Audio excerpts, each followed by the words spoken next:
പലരും വിചാരിച്ചിരിക്കുന്നത് മോണയുടെ ഏതെങ്കിലും ഭാഗത്ത് ബ്ലീഡിംഗ് ഉണ്ടെങ്കിൽ അവിടെ ബ്രഷ് ചെയ്യാൻ പാടില്ല അല്ലെങ്കിൽ ഫ്ലോസ് ചെയ്യാൻ പാടില്ല എന്നാണ്. പക്ഷേ അത് കംപ്ലീറ്റ്ലി തെറ്റാണ്.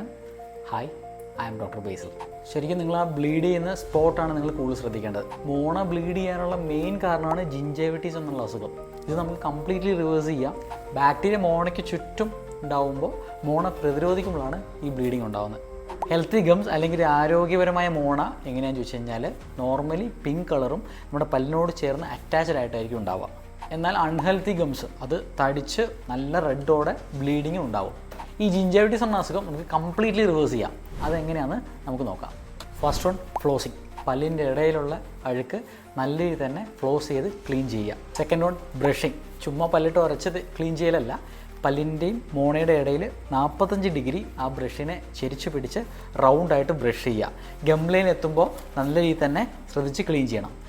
എപ്പോഴും ഫ്ലൂറൈഡ് ആയിട്ടുള്ള പേസ്റ്റ് യൂസ് ചെയ്യുന്നതായിരിക്കും കുറച്ചും കൂടെ നല്ലത്.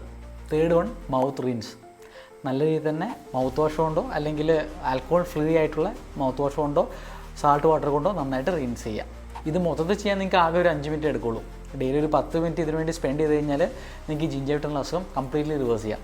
പിന്നെ എന്നെ ഫോളോ ചെയ്യുന്നതോട് ഞാൻ പറഞ്ഞിട്ടുണ്ട്, നിങ്ങൾ എപ്പോഴും ആൽക്കഹോൾ ഫ്രീ ആയിട്ടുള്ള മൗത്ത് വാഷ് യൂസ് ചെയ്യുക. അതും വർഷങ്ങളോളം മൗത്ത് വാഷ് യൂസ് ചെയ്തുകൊണ്ടേ ഇരിക്കരുത്. ഇനി ഇതൊക്കെ ചെയ്തിട്ടും നിങ്ങൾക്ക് ബ്ലീഡിങ് വരുന്നുണ്ടെങ്കിൽ നിങ്ങൾ ഉടനെ തന്നെ ഡെൻറ്റിസ്റ്റിനെ കാണിക്കുക.